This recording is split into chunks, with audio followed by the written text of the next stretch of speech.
At this place in history, we're in Jeffersonville with Executive Director of the Vermont Historical Society, Steve Perkins. Steve, Vermonters, New Englanders, we love our covered bridges. We're talking about one again today, right? We do, Amanda. We've talked about a lot of covered bridges, but we're in a pretty special place here.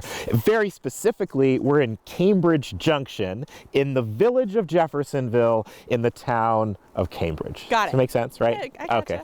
Right. We had a lot of these spaces grew up because of the railroad. So anytime a railroad came through, often you had businesses or roads that were built to serve where that railroad crossed. Sometimes it wasn't necessarily right in the middle of town. So you have a lot of places called junction throughout Vermont. So Cambridge Junction, think of Essex Junction. And so where we are right now is where all the railroad came together, but also some roads on one side of the Lamoille River and on the other side of the Lamoille River. So a guy, George Holmes, decided that he needed to connect his business on one side of the river to the railroad, so he built the covered bridge that we're going to look at today. All right, let's go see it. So we've moved inside the bridge now. What's special about this one?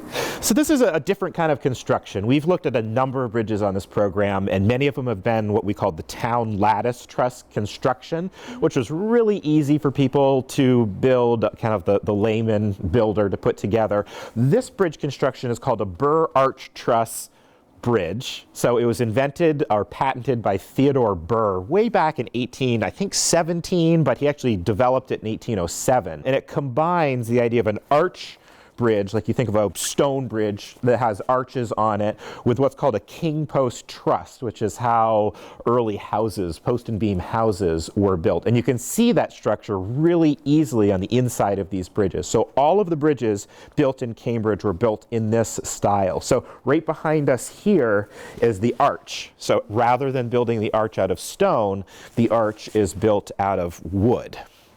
And the arch is in two pieces, and it's on either side of this framing. And this framing is called king post framing. And so king post means that you have these straight up and down posts that are then supported by beams that come at an angle, almost creating triangles. Now, in the past, they built bridges out of just king post truss, and they built bridges certainly out of stone arches. But this guy Burr was the one to put them together. His thought was that the arch supported the road and the truss system supported the bridge over the road.